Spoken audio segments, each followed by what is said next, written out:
ಯೋಚನೆ ಮಾಡಿ 12ನೇ ಶತಮಾನ ಸಮಾಜದ ಅತ್ಯಂತ ಕೆಳಸ್ತರದಿಂದ ಬಂದ ಒಬ್ಬ ವ್ಯಕ್ತಿ ತನ್ನ ಕಾಯಕ ಮತ್ತು ಕಾವ್ಯದಿಂದಲೇ ಒಂದು ದೊಡ್ಡ ಕ್ರಾಂತಿಗೆ ಕಾರಣನಾಗ್ತಾರೆ.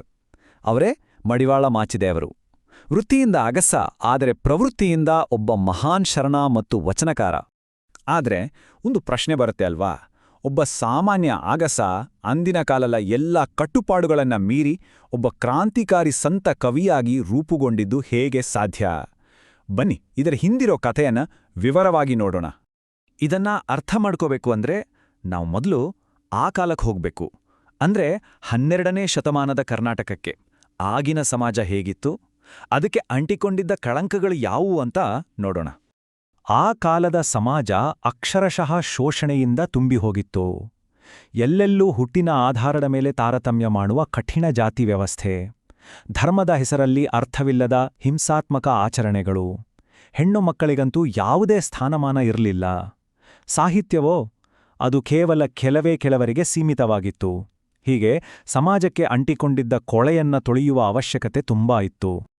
ನೋಡಿ, ಸ್ವತಃ ಬಸವಣ್ಣನವರೇ ಹೇಳಿದ ಈ ಮಾತನ್ನ ಗಮನಿಸಿ. ಮಾಚಯ್ಯನ ಅಗಸನೆಂದು ಕರೆಯಬಹುದೇ ಅಂತ ಕೇಳ್ತಾರೆ. ಇದರಲ್ಲಿ ಅದೆಂಥ ನೋವಿದೆ ಅಲ್ವಾ? ಜಾತಿ ಆಧಾರಿತ ಗುರುತಿನ ಬಗ್ಗೆ ಅವ್ರಿಗಿದ್ದ ತೀವ್ರ ಅಸಮಾಧಾನ ಇದರಲ್ಲಿ ಸ್ಪಷ್ಟವಾಗಿ ಕಾಣುತ್ತೆ. ವ್ಯಕ್ತಿಯನ್ನು ಕಾಯಕದಿಂದಲ್ಲ ಗುಣದಿಂದ ಅಳೆಯಬೇಕು ಅನ್ನೋದು ಶರಣರ ನಿಲುವಾಗಿತ್ತು. ಹೀಗಿದ್ದ ಸಮಾಜದ ಕಳಂಕಗಳನ್ನ ತೊಳೆಯೋಕೆ ಶರಣರು ಒಂದು ಅದ್ಭುತವಾದ ಪರಿಹಾರವನ್ನ ಮುಂದಿಟ್ರು. ಅದೇ ಕಾಯಕ ತತ್ವ.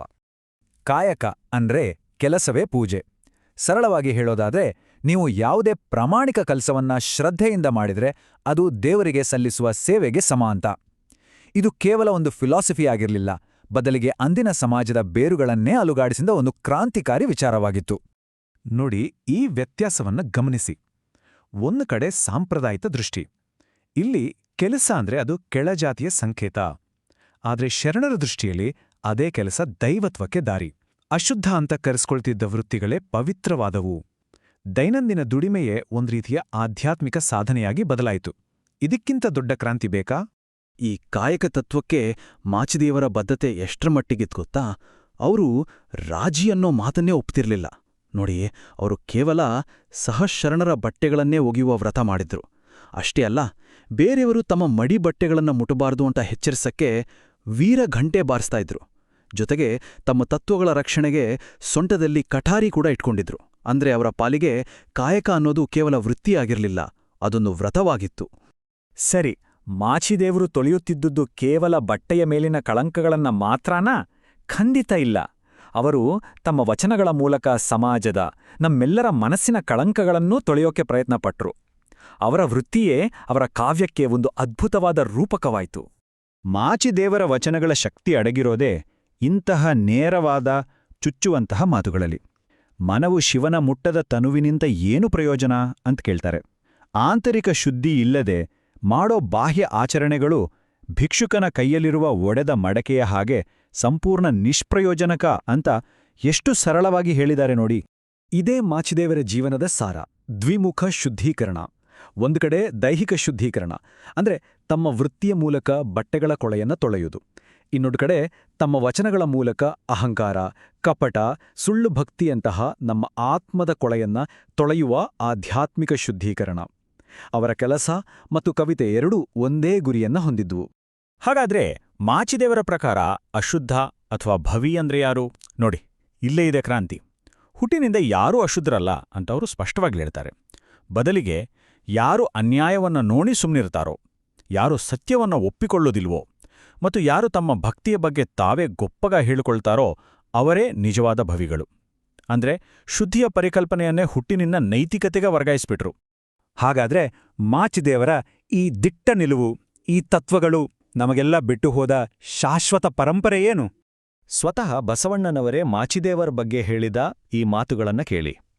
ನನ್ನ ದೇಹವನ್ನ ಶುದ್ಧೀಕರಿಸಿದವನು ಮಡಿವಾಳ, ನನ್ನ ಮನಸ್ಸನ್ನ ಶುದ್ಧೀಕರಿಸಿದವನು ಮಡಿವಾಳ.